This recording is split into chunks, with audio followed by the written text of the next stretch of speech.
you have trouble wishing people nothing but happiness, take a walk with me.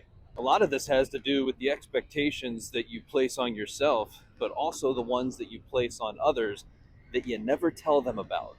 You expect them to know the things that you know and to think the way that you think. And if you're being really honest with yourself, then you can admit that most people cannot read minds. And a word that goes along with what's being expressed here is sonder. It's the feeling that you have upon realizing that everybody you see has a life as complicated and as nuanced as yours. Each individual sees themselves as the main character of their story, and everyone else is simply a background character. And that includes you, that your role is often secondary or insignificant. And that just means that everybody that you see has a life that is complicated and nuanced. It's as vivid and complex as yours. We all have hopes, dreams, ambitions, fears, anxiety, as well as epigenetic core beliefs that is often the lens through which you see the world and your place in the world. When you have this profound realization, and I mean fully accept it by stepping outside of yourself to see it, you begin to take your personal power back. And inside of that is your free will and your agency to choose how you interact with the world. We've all been very well conditioned to see the world as happening to you.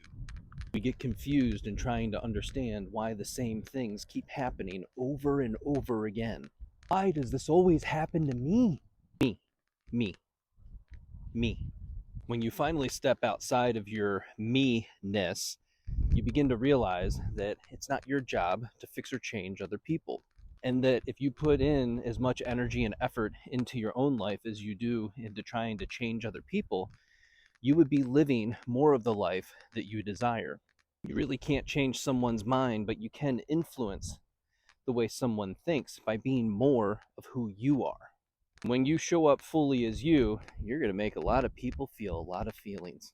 Your bucket is now empty, and you stopped giving your power away so freely. You no longer outsourced your well-being to situations and circumstances that you don't control. And like I said, you may not have control, but you do have influence. By you being more of you, you have the power to create, build, and inspire. And you do this all from your sphere of influence, which is significantly more powerful because it ripples throughout time, through all the people that you come in contact with that are willing to receive the signal. Their antennas are up and they're looking for change. You have the power to plant seeds, nurture, and grow them inside of others. And it's all because you chose the path of self-acceptance. When you accept yourself, you end up creating a blueprint for others to follow. They'll be mad and disappointed at you for changing because it ends up that they have to change the way they think about you in their head. And once people have made their mind up on something or created a mental picture of who someone is, they don't want to change it. But that's all any of us really have of other people are snapshots of moments in time. And then you build a profile on that person founded on assumptions, or you overlap meaning from other people in your past to fill in the gaps. This person reminds me of this person, so they have to be the same. Sometimes that's also your spidey senses warning you. You should learn to get more curious about that instead of dismissing it. And other times, you're just building out the story, which ends up becoming a self-fulfilling prophecy. You never get curious enough to interact with people in new and different ways, or to just ask questions. But when you take a chance and you allow yourself to bet on yourself, to finally believe in yourself, you can accomplish anything. And right about now, all the naysayers will have no shortage of excuses or reasons why they can't do the thing, whatever the thing is for you. I just want you to realize that you can rewrite the code of your own story.